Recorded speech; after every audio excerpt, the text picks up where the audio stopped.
Assalamualaikum warahmatullahi wabarakatuh. Perkenalkan, nama saya Cici Risnawati, NIM D1S118026. Jurusan Agribisnis Fakultas Pertanian Universitas Halu Oleo. Di video ini saya akan membahas tentang hasil review saya, yang dimana jurnal penelitian yang saya ambil yaitu analisis peramalan penjualan produk keripik pisang kemasan bungkus.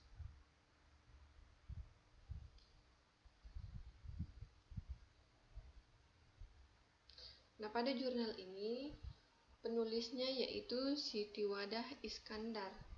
Jurnal ini terbit pada tahun 2016. Jurnal ini dipublikasikan Jurnal Teknik Industri volume 11 3 September 2016. Pada jurnal ini, jenis variabel atau data yang digunakan pada penelitian ini menggunakan data primer dan sekunder. Nah, tahapan analisis pada jurnal peramalan yang dimana terdapat 3 tahapan, yaitu menganalisa data yang lalu. Tahapan ini berguna untuk pola yang menjadi pada masa lalu. Yang kedua, menentukan data yang dipergunakan. Metode yang baik adalah metode yang memberikan hasil ramalan yang tidak jauh berbeda dengan kenyataan yang terjadi. Yang ketiga, memproyeksikan data yang lalu dengan menggunakan metode yang digunakan. Dan pertimbangkan adanya beberapa faktor perubahan, yang dimana perubahan kebijakan yang mungkin terjadi, termasuk kebijakan pemerintah, perkembangan potensi masyarakat. Nah, lanjutan di sini terdapat rumus Ft ditambah 1 sama dengan 1 per N sigma T per I sama dengan T min N ditambah 1 X I, di mana T adalah nilai yang paling akhir dan T ditambah 1 adalah periode berikutnya. Untuk periode mana suatu ramalan dibuat, T ditambah 1 sama dengan ramalan untuk periode berikut. T tambah 1 X T, T min 1 atau T min 2 sama dengan nilai observasi atau sebenarnya dari variabel itu pada periode T. T min 1 atau T min 2 sama dengan N, yang dimana jumlah observasi yang digunakan dalam menghitung rata-rata bergerak dalam model moving average dapat dilihat. Nah, di sini analisis. Nah, pada hasil analisis, untuk mendapatkan hasil peramalan yang lebih aktif, maka kita menggunakan metode rata-rata bergerak sebanyak 2 periode, yaitu periode 1 dan periode 2. Nah, di mana kita akan pada tabel 1 yaitu periode 1, yang dimana purchasing result moving average periode 1, yang dimana berdasarkan tabel ini dapat kita lihat ya, nilai forecast permintaan untuk periode berikutnya sebesar 1368 forecast 1368 bungkus. Nah, nilai MED sebesar 212,6286 dan MSE sebesar 86399,14 dan bias sebesar 12, sedangkan standar error sebesar 302,7135.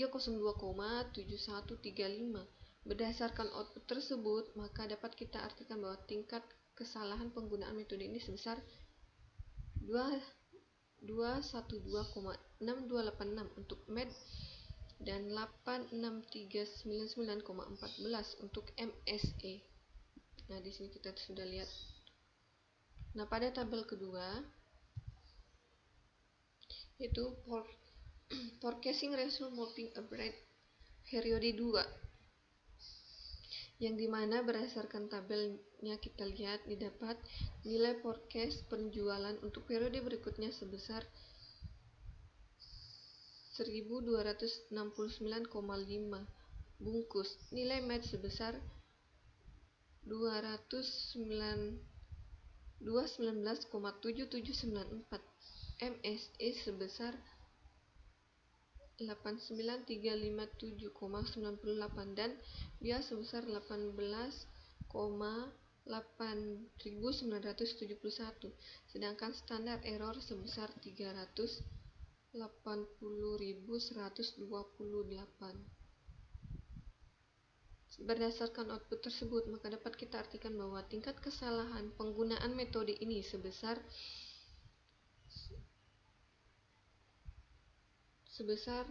219,7794. Untuk MED adalah 89.357,98.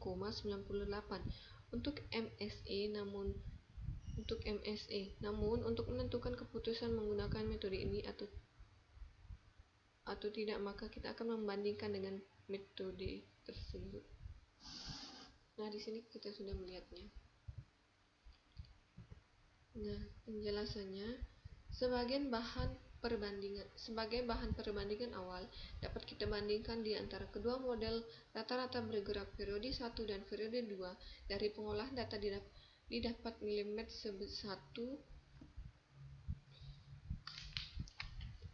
yaitu 212,6286, lebih kecil dari MED 2 yang dimana 219,7794 dan nilai MSE 1 yaitu 86399,14, lebih kecil dari MSE kedua yaitu 89.357,98, sehingga untuk sementara bahwa model rata-rata bergerak periode 1 lebih baik dibandingkan periode 2 karena nilai MED dan MSE periode 1 lebih kecil dibandingkan periode 2. Nah, kesimpulannya yaitu berdasarkan pengumpulan dan pengolahan data serta analisa yang sudah dilakukan, maka dapat kita bandingkan bahwa dari segi tingkat kesalahan serta perankingan, trend analis mempunyai tingkat kesalahan yang lebih kecil dibandingkan dengan metode lainnya. Metode trend analis mempunyai nilai MED sebesar 161,3539, MSE sebesar 55.744,16 dan standar error sebesar 249,947. Maka disimpulkan bahwa metode terpilih adalah metode trend analis. Nah, mungkin itu saja pemaparan hasil review saya yang dimana berjudul analisis peramalan penjualan produk keripik pisang kemasan bungkus. Kurang dan lebihnya mohon dimaafkan. Billahi taufiq wal hidayah. Wassalamualaikum warahmatullahi wabarakatuh. Terima kasih.